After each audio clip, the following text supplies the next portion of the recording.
रहीम। आज का जो हमारा टॉपिक है वो लुब्रिकेंट्स के ऊपर। हम लुब्रिकेंट्स होते क्या हम और हम इन्हें क्यों यूज करते हैं। The substance which are used to decrease the force of friction between the moving parts of machine in contact are known as the lubricants। ये जो दो मूविंग पार्ट्स के दरमियान हम फ्रिक्शन को कम करने के लिए जो चीज यूज करते हैं हम उन्हें लुब्रिकेंट्स का नाम देते हैं। And the process of the decreasing of the force of the friction between the moving part of the machine in contact is as the lubrication. और इस प्रोसेस को जो हम जो जिसके अंदर फ्रिक्शन कम कर रहे होते हैं इस पूरे प्रोसेस को हम लुब्रिकेशन का नाम देते हैं। और जो जो चीज़ लुब्रिकेशन कम करने के लिए यूज़ की जाती है उसे हम लुब्रिकेंट कहते हैं। नेक्स्ट हमारे पास है इसका इंट्रोडक्शन की जब हम बात करते हैं तो when on the surface of the machinery moves over another surface resistance to relative motion of the surface arises. वो कहते हैं जब कोई भी बॉडी किसी दूसरी बॉडी के ऊपर मूव करती है तो वो क्या कहते हैं उससे रेजिस्टेंस क्रिएट होती है। When we look at the solid surface it appears smooth to naked. जब हम किसी भी खाली आंख से बगैर माइक्रोस्कोप के देखते हैं तो हमें वो सरफेस स्मूथ नजर आती है, लेकिन हम जब उसी सर्विस को किसी माइक्रोस्कोप से हाई पावर माइक्रोस्कोप से देखते हैं तो उसके अंदर इरेगुलरिटीज होती हैं और कैविटीज होती हैं जिसकी वजह से उसकी जो सर्फेस होती है वो स्मूथ नहीं होती और उसके अंदर फ्रिक्शन होती है। Projections and cavities in surfaces. When one such surface is placed over another, its projection fall into the cavity of the other and get interlocked। अब इसके अंदर वो क्या बयान कर रहा है कि हमारे पास जब हम किसी बॉडी को दूसरी बॉडी के ऊपर मूव करवाने की कोशिश करते हैं तो प्रोजेक्शन और जो उसकी कैविटीज होती हैं एक दूसरे के अंदर इंटरलॉक होते हैं और जब उन्हें मोशन मूव करवाने की कोशिश करते हैं तो वो क्या होती है वो रेजिस्टेंस क्रिएट होती है। Due to this interlocking, there is a resistance to the relative motion of the surface। और इसकी वजह से हमारे पास क्या होती है वो रेजिस्टेंस आ जाती है। This is called the friction force और frictional resistance of the friction.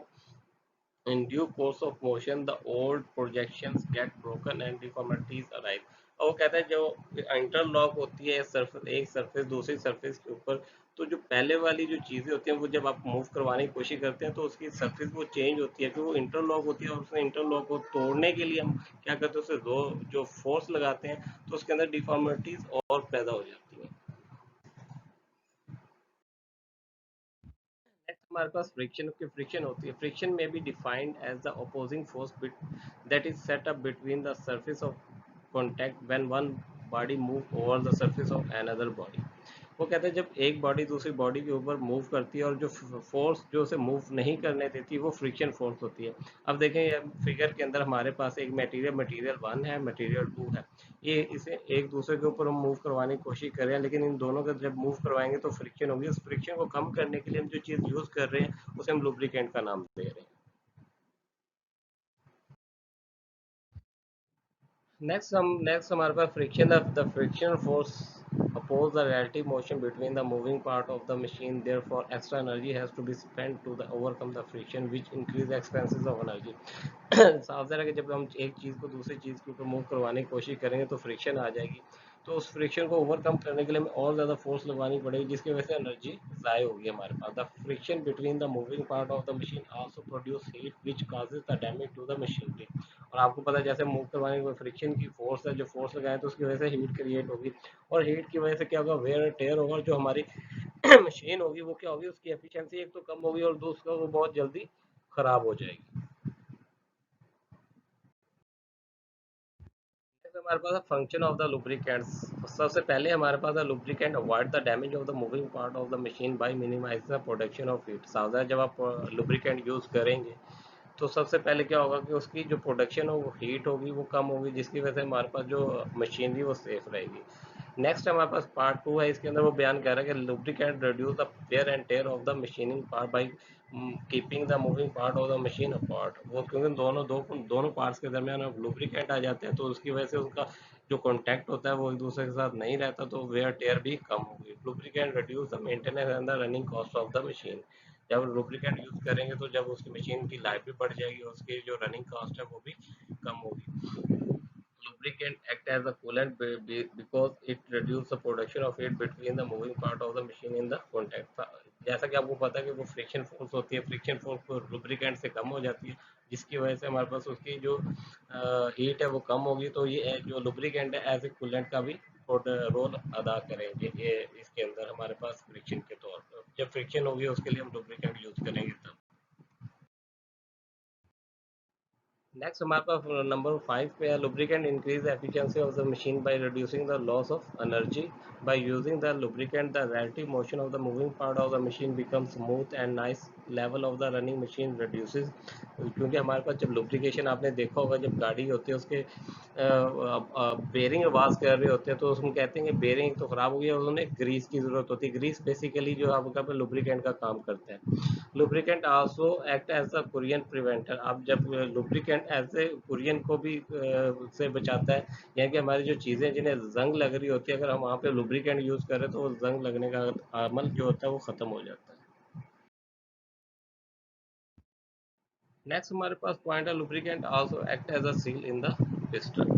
तो जब पिस्टन हमारे पास सिलेंडर के अंदर मूव कर रहा होता है तो वहाँ पे भी लुब्रिकेंट एज ए सील के तौर पे काम करते हैं। Lubricant use between the piston and the wall of the container cylinder prevent the leakage of hot gases produced by the internal combustion engine.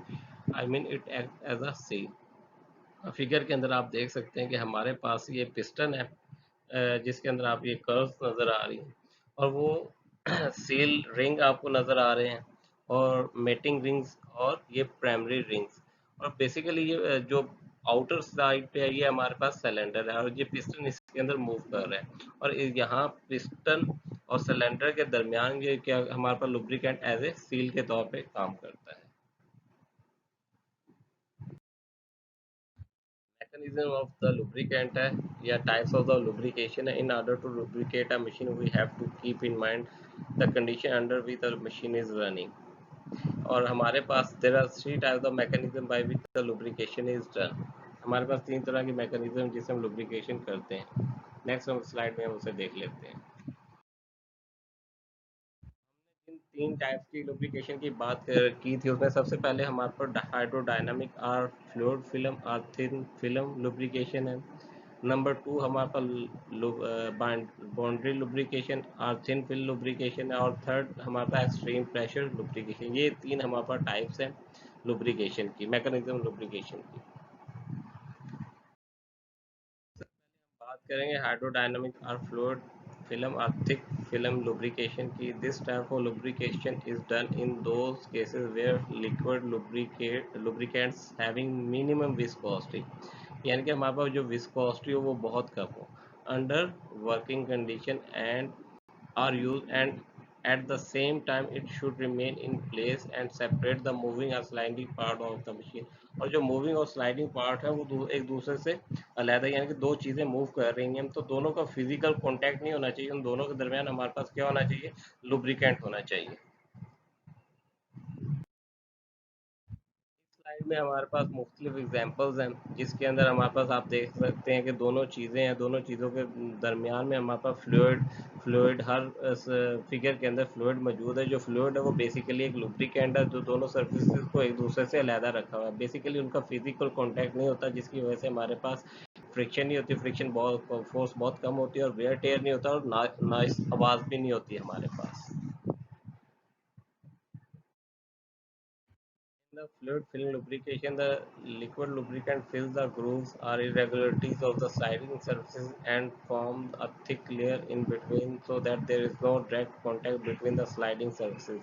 वही बात कर रहे हैं कि इसके अंदर हमारे पास वो जो कर्व्स होते हैं या ग्रूव्स होते हैं या इरेगुलरिटीज होती हैं उनके अंदर क्या चला जाता है, लुब्रिकेंट चला जाता है। और जो हमारे पास एक दूसरे के अंदर वो इंटरलॉक नहीं होते, वो एक दूसरे के ऊपर स्मूथली मूव करते हैं, जिसकी वजह से हमारे पास वेयर टेयर बहुत कम हो जाता है, और जो मूविंग पार्ट्स होते हैं वो इजीली मूव कर सकते हैं। फिगर के अंदर आप ये देख सकते हैं इसको। डायनामा फ्लोट फिल्म और थिक फिल्म लुब्रिकेशन। नेक्स्ट उसके अंदर कह रहा है कि हमारा frictional resistance to the movement of the sliding part is only due to the internal resistance between the particle of the lubricant. वो कहता है इसके अंदर हमारे पास जो जितनी भी फ्रिक्शन होगी, जो लुब्रिकेंट के पार्टिकल होगी उनकी वजह से जो फ्रिक्शन आ रही होगी वही फ्रिक्शन होगी। इसके अलावा जो मूविंग पार्ट का फिजिकल कॉन्टैक्ट तो रहता नहीं है, क्योंकि उन दोनों के दरमियान लुब्रिकेंट आ जाता है, जिसके वजह से वो मूव इजीली कर सकते हैं। अब जो थोड़ी बहुत फ्रिक्शन फोर्स रह जाती है वो सिर्फ लुब्रिकेंट की वजह, पार्टिकल की वजह से ही होती है, और इसके अलावा कोई और हमारे पास फ्रिक्शन फोर्स नहीं रहती। Aerodynamic lubrication, the frictional resistance is independent of the load. अब वो कहता है कि हमारे पास जो फ्रिक्शनल रेजिस्टेंस है वो लोड के ऊपर डिपेंडेंट नहीं होती, लेकिन जो चीज जिसके ऊपर वो डिपेंड कर रही है वो एक एरिया है, रिलेटिव वेलोसिटी और विस्कोसिटी और थिकनेस ऑफ द लुब्रिकेंट। ये चार हमारे पास चीजें हैं, एक area, relative velocity, sliding parts की विस्कोसिटी और थिकनेस ऑफ द लुब्रिकेंट। हमारे पास जो लुब्रिकेंट आप लेने जाए ना लुब्रिकेंट, या आप बैलगाड़ी के अंदर लगाने जाए तो वहां पर उनकी ग्रेडिंग होती है कि इसकी थिकनेस इतनी है, जो कम थिकनेस वाला होगा उतना मोबाइल वो महंगा होगा, और जिसकी थिकनेस ज्यादा होगी उतना वो सस्ता होता चला जाएगा। तो ये थिकनेस के लिहाज से उसके ग्रेडिंग भी होती है। Due to this reason, the light machine like watches, clocks, guns, scientific instrument वगैरह, तो इसके अंदर हम इसको यूज करते हैं। And delicate machine are provide with the fluid film lubrication. हमारे पास है बाउंड्री लुब्रिकेशन और द थिन फिल्म लुब्रिकेशन। अब इसके अंदर वो कह रहा है कि जहाँ पे हमारा thick film film lubrication fail हो जाती है वहाँ पे हम थिन फिल्म लुब्रिकेशन करते हैं। द थिन फिल्म और the boundary lubrication is done for those cases in which the continuous film is of lubrication can not persist and the direct metal to metal contact is possible। अब वो कहता है कि हमारे पास जहाँ पे direct to direct metal contact होता ज़रूरी होता है, उसके अंदर हम कौन सी लुब्रिकेशन यूज़ करते हैं, वो थिन फिल्म लुब्रिकेशन यूज़ करते हैं।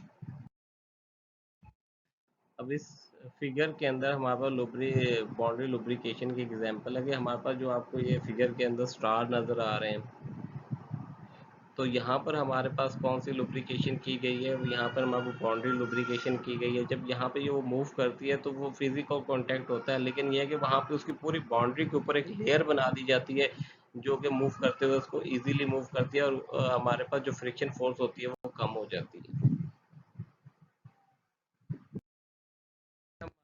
कि ये बाउंड्री लुब्रिकेशन कब की जाती है, तो वो कहते हैं जब हमारे पास shaft start moving from the rest, के हमारे पास शाफ्ट मूव नहीं कर रही, वो स्टार्टिंग पॉइंट से जब हम स्टार्ट कर रहे हैं तो हमारे पास इसको तब की जाती है। Speed is very low, the load is very high, and the last one is the viscosity of the lubricating oil is very low. तब ये हमारे पास की जाती है बाउंड्री लुब्रिकेशन। हमारे पास इन bonded lubrication the oily lubricant is filled in between the sliding or moving metallic surfaces। या हमारे पास जो लुब्रिकेंट होता है उसको फिल कर दिया जाता है जो स्लाइडिंग सरफेस या मूविंग मेटेलिक सरफेस के दरमियान, which is absorbed on both the metallic surface by any physical or chemical means and cannot be removed easily। वो कहता है जब उन दोनों के दरमियान आ जाती है, वो लुब्रिकेंट आ जाता है, वो इजीली रिमूव ना कर सके।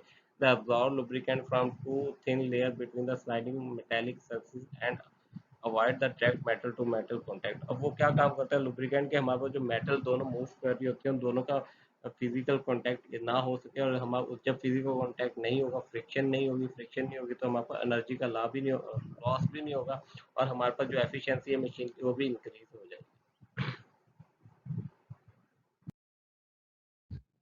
इसके अंदर उसकी क्वालिटीज बता रहा है कि हमारे पास जो thin lubricant should be have high viscosity index, high viscosity index होना चाहिए, गुड रेजिस्टेंस टू हीट होना चाहिए, ऑक्सीडाइज ना हो, और good oiliness and low power point होना चाहिए। ये कुछ क्वालिटीज़ हैं अच्छे लुब्रिकेंट की, थिन लुब्रिकेंट की, जो हमारे पास हम चाह रहे हैं कि किसी भी लुब्रिकेंट के अंदर ये क्वालिटीज़ होनी चाहिए।